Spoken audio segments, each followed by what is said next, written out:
Hello, welcome to Tremendous Soundtracks.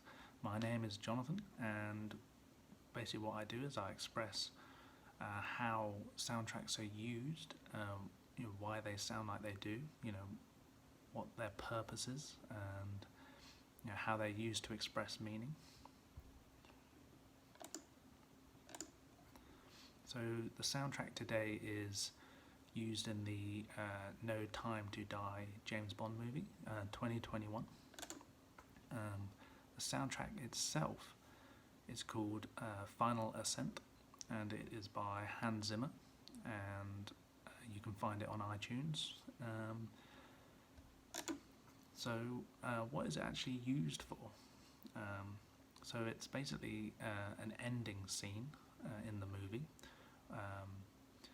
and the soundtrack is like a summary for the movie in a way. It's an ending, spoiler alert, an ending for Bond, and it expresses what Bond actually stands for. It helps express that. So it's used to sort of close out Bond, the Bond series, and it's kind of like a pinch point in the movie where everything sort of comes to a close. And it's a really important soundtrack because the James Bond franchise is a franchise worth billions. So for Hans Zimmer, he's probably the top guy really out there to sort of do the big blockbuster soundtracks. But still, even for him, it is quite a big ask. Because this soundtrack really has a lot to do in terms of closing out the Bond series in that scene as well, and how the scene is, everything's sort of hanging on that scene. It's really the big scene in the movie. And you think of how many movies there's been over the decades. So the soundtrack had a lot to do. It was like a lot of pressure. So I think, to start with, I think actually the name Final Ascent, I think the keyword final's really a good choice from Hans Zimmer, because final represents an ending, but it's also time related, and it is at the end of the movie as well. So in terms of timing, the whole film is No Time to Die. The whole movie is about time.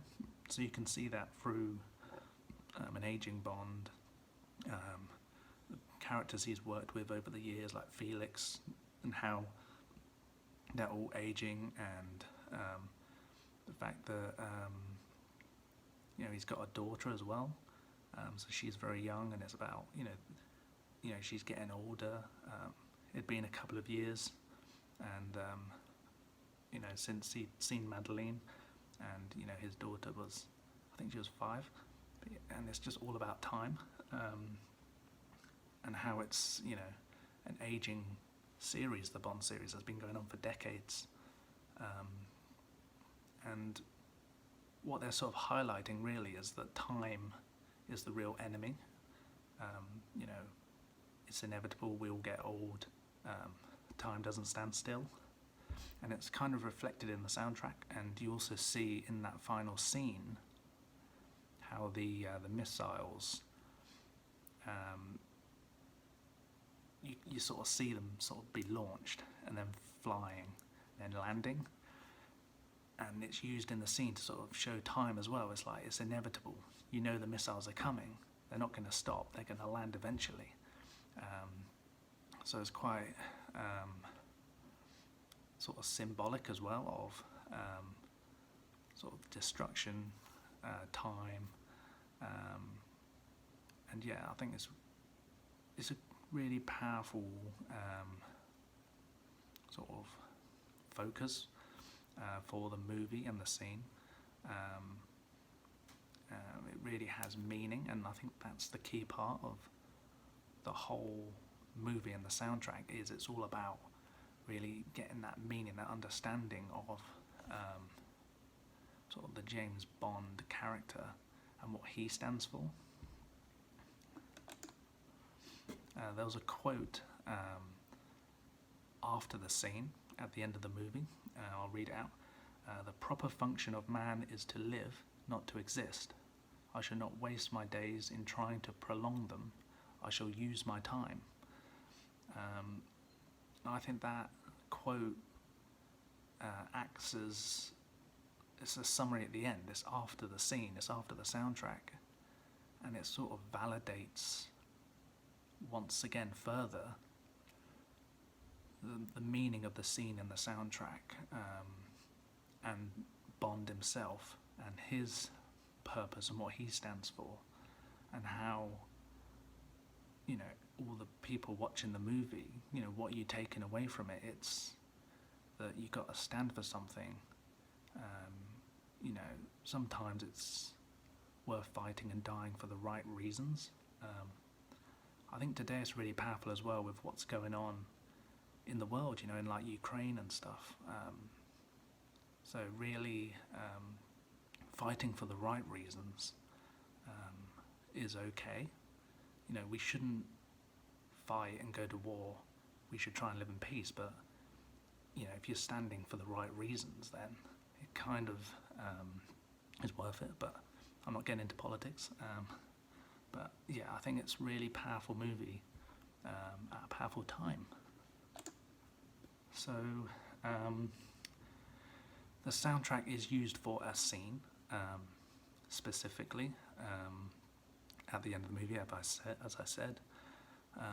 But as I'm saying, it's also more than just a scene. The soundtrack had to be used for the scene, expressing that scene and what was happening in the scene, and how Bond and Madeleine were talking in the scene, and how the missiles were flying in the scene, so the scene itself, but also, as I was saying, it represents so much more than that. It's the purpose of the scene, the feeling of the scene, why the scene is there. It's, you know, representing emotion. You know, it's an emotional moment of death and ending. It's a finale, and obviously it represents Bond and time as well. And as I said, it's closing out the movie, but also the Bond franchise and series altogether. And as I said, it's must have been a lot of pressure on Hans Zimmer to close out the whole franchise with one soundtrack. Because one of the things that the Bond franchise have always been really good at, one of the things everyone loves, is it's always had powerful soundtracks, whether it's Adele or Jack White. It's always been really good, you know, like GoldenEye and No Time to Die is another movie, but the soundtrack is actually got to represent all those powerful soundtracks that have come before. So yeah, no pressure. So what does it actually sound like when you listen to the soundtrack? How does it actually represent all the things I just said? How does it actually work? What do you get from it by listening to it? So it has momentum undertone throughout. You get a feeling that at no point the soundtrack sort of stops. It doesn't stand still. It's always got momentum, because time doesn't stand still. It's got a heroic element to it because he is a hero. You know, it is a action hero movie. It starts with one violin. I think it's a violin that's sort of playing alone, and I think that's representative of sort of Bond on his own. And then later on there's the violin and the piano together, and it's kind of when Bond's talking to Madeleine, he's not alone anymore, because you know, Bond's always done missions on his own. He's kind of, it's James Bond, it's not James Bond and team, although he has a team. he's always sort of worked solo. And that's expressed through the film as well when the new, spoiler alert, the new 007, she was happy to work with him as well. So that's kind of, he's alone but he's not alone, sort of thing. So it's kind of those connections. There's a lot of meaning there. And I think you get that in the soundtrack with how Hans Zimmer's used the instruments either on their own or together. So at 4 minutes 24, there is a combo with the piano and the violin together, and it's when it starts, it's kind of like the countdown. It's like the countdown of a clock. It's heading towards an ending, and that's something that you've seen in many Bond films. When you're counting down like a timer for a bomb or something, but it sort of starts that countdown, which is really sort of captures the essence of what Bond is. It's, he's got to sort of blow up the enemy base in the next 30 seconds or the world ends. It's very Bond.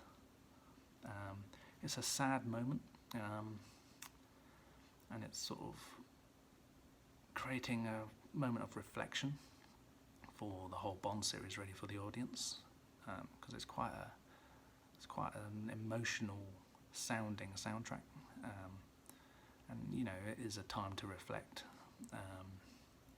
and it's building around sort of 5 minutes 30, and the soundtrack's building as well to a finale. And then about 6 minutes in, they really kill it, which is what Bond does. He kills things. It's powerful. It's a feeling-focused soundtrack. It's all about those emotions. Humans are very emotional. We have a lot of feeling. I think the soundtrack is trying to get to that sort of feeling of, Bond isn't just an action hero bursting through doors and blowing things up. It's more than that, how we actually feel a connection to Bond as a human being, and why he does what he does. Is he a patriot? Is he does it for his king and queen and country, and he does it for love. Why does he risk his life all the time? So there's some final words are spoken as he faces down the inevitable. So the soundtrack had to not be too overpowering, because you need to actually hear what they're saying. And then, as I said, it's building towards the inevitable. You can hear that as the violin and the piano sort of combination really gets deeper, and the whole soundtrack and scene is symbolising courage and strength. It's symbolising how Bond has always been strong, and then it stops. So my final notes on the soundtrack. Bond has always been a strong hero, but he's always had one weakness. So although he is strong, he is human, he is fragile. And I think that's something throughout the Bond series. Bond has always been searching for love. He's always been searching for a woman. He's, he wants to take his armour off and, actually feel something for someone. He was an orphan. He's always been in battles with enemies. He's always lived quite a rough life. He's seen it all, he's stared death in the face. But behind all that tough, thick-skinned exterior, inside there is this sort of kind, gentle, warm human being who has love, and he's always searched for love, and he's quite fragile, and that sort of comes through in the scene and the soundtrack, that he actually does have feeling, and that's really powerful. He's always been hurt, but he does have a big heart. So I think what he stands for is love.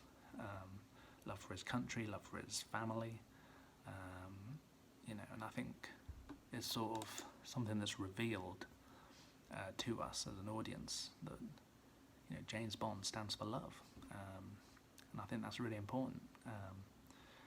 So yeah, that was sort of my thoughts. So I recommend you go ahead and listen to it. It's on iTunes, and yeah, I hope you enjoy it. And if you'd like any more